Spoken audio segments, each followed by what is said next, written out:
Morning, everybody. Today I'm going to be taking you through the global beef market.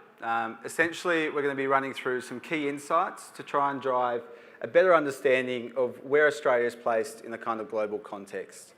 In a really short, Australia is really well placed, but what I want to emphasise is competition is intensifying.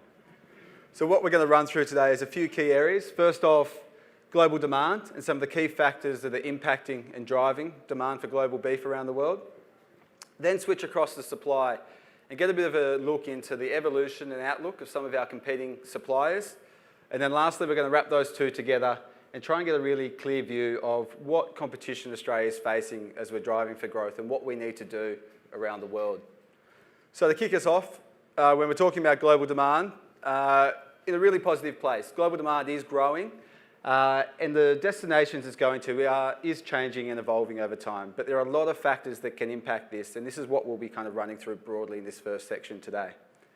So global beef demand. In the last 30 years, demand for beef has increased 25%. In fact, if we go back to 1990, from 2017, that's 28 years, only 7 of those have not been records for beef demand. So in a really positive set, and this is forecast to continue, with Australia in a prime position to take advantage of this. It's not that there aren't headwinds, beef's price, the rise in competing proteins, along with factors like lifestyle changes, like Jared was kind of mentioning, but overwhelmingly are the factors for growth. You look at all of the most major world institutions, and all of them are forecasting between 1% and 2% growth in beef demand into the future. And this is really underpinned by factors such as population, additional 1 billion consumers coming into the world, household wealth. Traditionally, when we see incomes increase, we also see protein consumption increase, particularly in developing countries. The growing middle class, which we've already heard about, helping along with premiumisation and value add, along with things like urbanisation, increasing trade access, and people's striving for nutrition. So all in all, a really positive outlook for global beef demand. And Australia in a great position. But then the key question is, where's this demand coming from? And if we look back, we can see Asia has really underpinned the demand for beef in the last few years, along with Africa and Latin America. One of the key things to note, though, is that almost all regions are expecting some level of growth into the future. But we obviously can't feed the world, and we'll need to be targeted with which markets we go after. As demand grows and evolves from all these different places, so do our opportunities, and you'll be hearing about that more and more throughout today. For Australia, though, it's about which markets do we go after, and we've done a really great job in recent years in shifting the diversification of our export portfolio. We can see here in 1994, Japan and the US accounted for almost 78% of our exports around the world. What we've done is a great job of diversifying where this goes to, adding places like Korea, China, Southeast Asia, and many other minor markets are making up more and more of Australia's exports, which means these top two only account for 54%, and our portfolio is becoming more and more diversified. So the next question is, what impacts global demand? There's a huge range of factors that come into it, and I won't try and cover them all today. Some of them really direct, some of them more obscure, but I've thrown a few on the board that are some of the more relevant ones for us, or some that really highlight how dynamic the marketplace is we operate in. The first one up there actually represents domestic demand for Chinese pork. So the Chinese consume 54 million tonnes of pork a year. So just to give you context, that's 75% of total beef consumption around the world. So a huge amount. And why this is important is any kind of change to things like domestic pork consumption can have ripple effects around the world, not only to other countries, other proteins, and lots of other things. So this is a key area for us to constantly monitor, not just obviously Chinese domestic pork, but consumption all around the world in all different kind of proteins. The next symbol up there highlights exchange rates. Overnight, we can see exchange rates fluctuate, going up and down, and these have a huge impact on the competitiveness and the price of our product overseas and how well we can compete. The third symbol there is supposed to highlight disease. We only have to go back to the mid-2000s and the mad cow issue with the US to really understand how much disease can impact Australian exports overnight and either open up or change markets for us. It also represents other countries' disease status. Whether they're foot and mouth disease free can have a huge impact on the access they get to different markets, and as their disease status changes, so do our strategies need to if we see them emerging and coming more competitive with some of ours. It's not even just limited to cattle disease. African swine fever, avian influenza. All these things can have an impact on protein consumption and flows and what this means for Australian beef exports. And the last one is grain pricing. As a significant input for almost all proteins around the world, the production and cost of grains can really give us a good insight of what pricing we're going to get for beef and how competitive we're going to be, particularly in countries like US, who do predominantly grain-fed production. So wrapping all this up, for us, we really got to think that when we're talking about global beef demand, really positive. We're operating in a growing environment, but it is ever changing. And there's many things that we need to monitor and keep a close eye on to make sure we're ahead of the game when we're understanding how this impacts Australian beef exports. So, okay, that's a quick wrap on demand. What does this mean for supply and where do we sit? So I'm going to run through Australia's place in the global beef market. We're going to talk about how we're actually entering quite a unique point in time for supply of beef around the world. And lastly, I'm going to quickly touch on how the beef trade flows are evolving and some of our key competitors are actually switching where they're supplying their beef to. So how is Australia placed in the world? You've probably seen this up around signs all around Beef Australia at the moment, but we produce just over 2 million tonnes carcass weight a year in beef. Now, put this in context, this is almost 300 grams for every single person on the planet. So we produce a huge amount of beef. But this is only about 3% of the world's total production.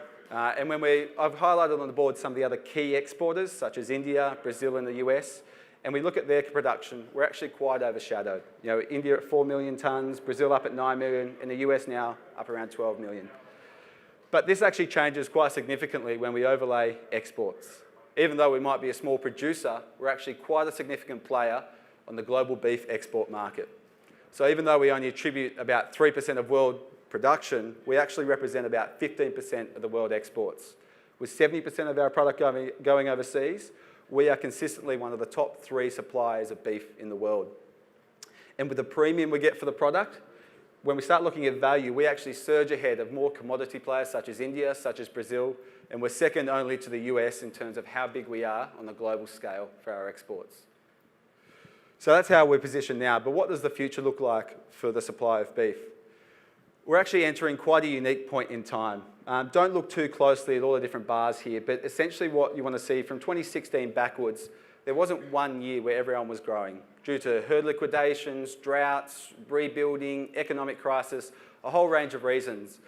A lot of the different suppliers, or these major 4 suppliers, weren't growing. But looking towards the future, we can actually see we're entering a phase where India, Brazil, Australia, and the US all forecast to increase their production. Basically, like 4 footy teams hitting form at the same part of the year, what we're going to find is everyone's going to be clamouring for the same competition in the same market as we move forward. US pushing more into their key markets like Japan and Korea, and Brazil going really hard after things like market access to find new avenues for this increasing production. So it's great to know how much they're producing, but where's it actually going? What we've found is trade flows have evolved quite significantly in recent years, and South America is a great little example of how these things are kind of changing. Their shipments have increased significantly to places like Asia, China in particular, and the Middle East as well. And what this does is brings them a lot closer into competition with Australia.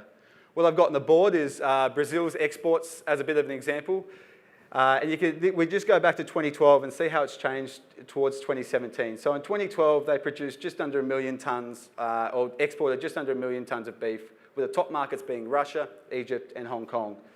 When we look at which markets have grown for them, China, Hong Kong, Middle East, and Southeast Asia have all been key markets for growth for them, while places such as Russia and Venezuela have all dropped off. So when we fast forward to 2017, their number 1 markets now are Hong Kong, China, and Egypt. Now, the significant part of this is supposed to highlight that where they're growing are places where we have a key market presence, and where they're declining are actually locations where we have quite a limited presence. So as these countries are evolving their production and looking for markets for growth, we're finding more and more direct competition with Australia. So all up, when we're looking at all this, well placed in the world, a major player, the competition is changing, and as production increases, we're going to find this intensifies. So how do we wrap these two together to talk about what competition we're facing as we're looking for growth towards the future? And the main things I'll talk about here is how we kind of overlap with some of these competitors. Take a quick look through the global market in context and where maybe the challenges and opportunities exist. And lastly, we'll wrap up and talk about how understanding our consumer will kind of help us compete better in some of these markets. So competitor overlap. It's important to note how our competitors are placed versus. And I'll quickly run through this graph just so you've got context. Across the bottom, we've matched how many similar markets we export to versus these 4 key competitors. And on the vertical side, it's how much of our export volume do we overlap with them. Essentially, the US, we have a huge range of markets that we export to, that they also export to, and almost every single market we do, they do as well. Apart from China, as the only kind of minor exception at the moment, we classify them as a really key competitor and come up in competition with these guys in every single market. You start going across a bit and you can see Brazil. So Brazil is a country that even though we export to a number of similar markets, they're not in a lot of our high value ones. So the volume overlaps a lot less, and they're what we consider a bit more of a value-driven or broad competitor. Shifting across a bit more, we can see a place like Uruguay that even though we only have a smaller number of markets we overlap, the volume's quite significant. Their presence in Korea, their presence in the US, and also in Europe means they're a lot more of a strategic competitor for us, and they're a lot stronger in their branding and how they're pushing into these markets. And lastly, a place like India represents or is basically a lot more of a volume minor kind of competitor. So as we're talking about global opportunities, how do we kind of classify and how do we think things sit? To exemplify this, what we've done is taken a big grey rectangle, and this represents total world imports of beef. And what we've done is then slice it up by how much each region or country represents. You can see on the left that Asia's got a big 50% share of total world imports, followed by places like North America, Europe, Africa, and other, including Middle East. When we overlay how much share we have in some of these different regions, we can really see how strong we are in places like Japan, Korea, and North America, with a growing footprint in Asia and some of the other markets. What's really interesting is when we flip this view and look at how much share there is of competitors for us to push into. And this is going to be really key for us today. There's lots of space and opportunity for us to go into these markets. And as you'll hear from the IBMs though, it's about targeting the right opportunities as we push upwards. We've got to find out where our weaknesses are and where our strengths are and make sure we're getting as much of this space as we can. But we aren't alone when we're looking at this. And there's lots of other markets and competitors that I've mentioned that are also pushing into these high value areas, whether it be safety credentials, market access, branding or quality. What we've really got to do is unlock and understand where our competitors are strong and where they're weak, so we can establish a really clear point of difference to these guys in each of the markets.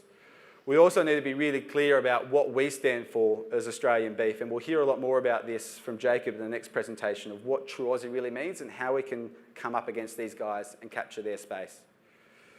Last of all, we've got to understand our competitors, but even more importantly, as we've heard quite significantly, we've got to understand our consumers.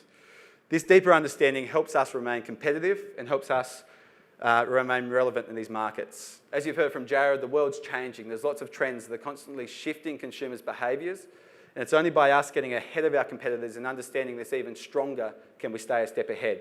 And this can range from big macro trends around consumption, production, all the way to why they pay more for beef and how we can make sure they're paying more for Australian beef in each of these markets. So as we're looking for driving for growth and the competition we're facing, we need to be really clear about understanding our competitors, understanding our consumers to make sure we're establishing the right points of difference and be really clear about how we're tapping into new growth areas. So all up, when we're looking at the global beef market and talking about demand, really positive. Global demand's in growth, but it can change quite significantly, quite quickly, so we need to monitor and assess all these situations. When we're talking about supply, we are a key player, but some of the other key players are also increasing production. So competition's set to intensify, and that rolls us into that we need to really understand our competitors, understand our markets to make sure we're establishing points of difference and tapping into the right areas of growth. So all up, when we're talking about the global beef market, Australia's really well placed, but competition is intensifying. Thank you.